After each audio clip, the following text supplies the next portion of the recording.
Good morning, magandang umaga sa inyo mga idol. So, ngayon titingin-tingin tayo ng isang telebisyon, CRT type na medyo may katagalan na. Kita nyo naman oh, binahaya na ng gagamba, binahaya na ni Spider-Man. Sabi ni kay customer, hindi daw to nagpa-power on, nagpa-power on pala pero namamatay. Kaya atin susolusyonan kung mabuhay. So bago ang lahat, linisan muna natin.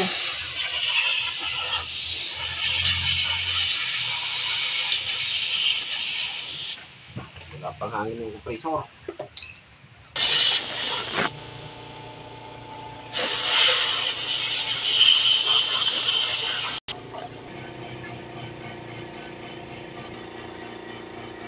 Yung kuhaan pa isi.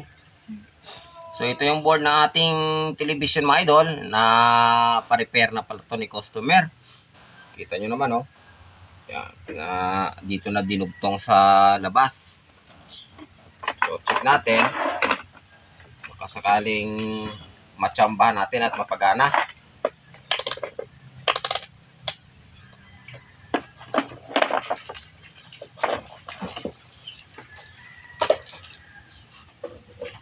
Repair po kayo ng television, huwag nyo kalimutan, ito yung filter capacitor nya. Ayan o, susukatan natin ang voltahe. Ayan o, mayroon pang laman. Yan, kaya dapat i-discharge natin yan para iwas electric shock. Kita nyo naman yung tester natin o, ayan o, umagalaw.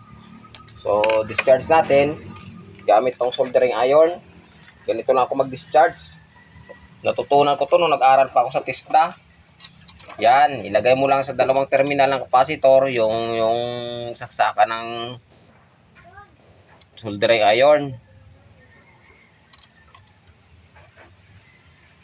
Tapos, sukatan ulit natin ang voltahe kung mayroon pa ba. O, ayan o, wala na. O, hindi na gumalaw yung ating multi-tester. Ibig sabihin, ubos na yung nakastore niya na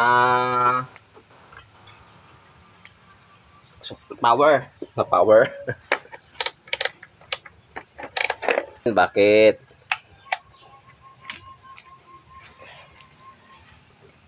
Hindi magtuloy-tuloy yung kanyang ano.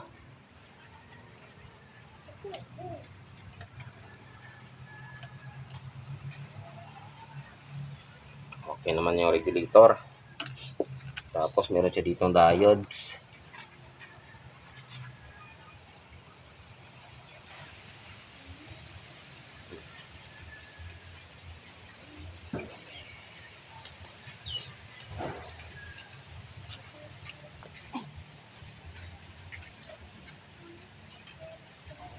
Buo. Ilang value yun niyo? What is value? Ano? Sa katagalan, halos hindi na makita ang ang numero ng kanyang resistor. Wala man color, no? Wala, bala mo ko din eh. Wala nga type ka resistor.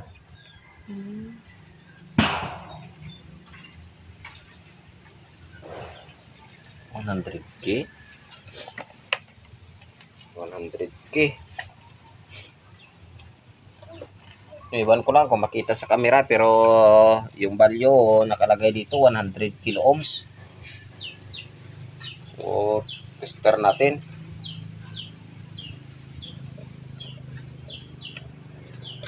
Kung 100K nga.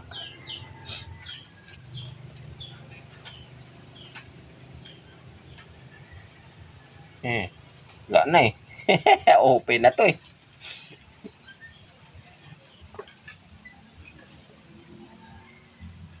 Yun.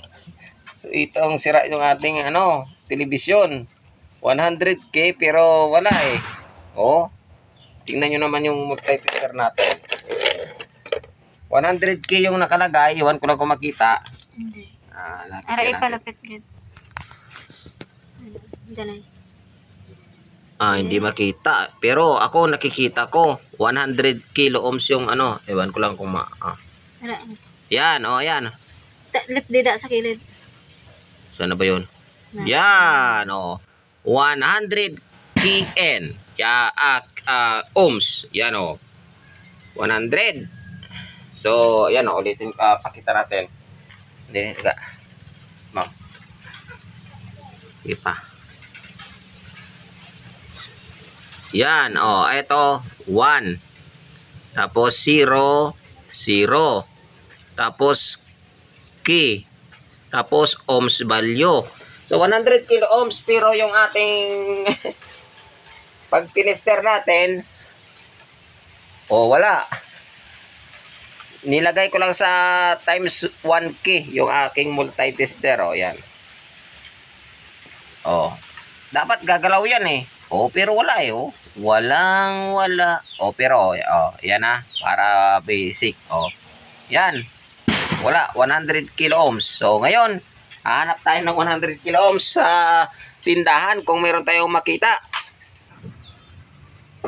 So, ito yung sira ng television natin, mga idol, hindi, iwan ko lang kung makita. Dito. Ito na pa eh. Dire. Ay. Sige pa, palapit pa. Ayan. 100 key ohms J. Tika. Yan. Ayan, malinaw. 100 key ohms J. Yan. 100. So, pag tinester ko, open. Wala eh. Walang reaksyon yung ating multi-tester. So, ito yung sira ng ating television, mga idol. Yan. Kaya walang power. Walang knowledge, walang power. So, pabilhan na lang natin kay customer dahil sa medyo sarado yung mga tindahan ngayon dahil sa Pasko. So, Merry Christmas sa inyo.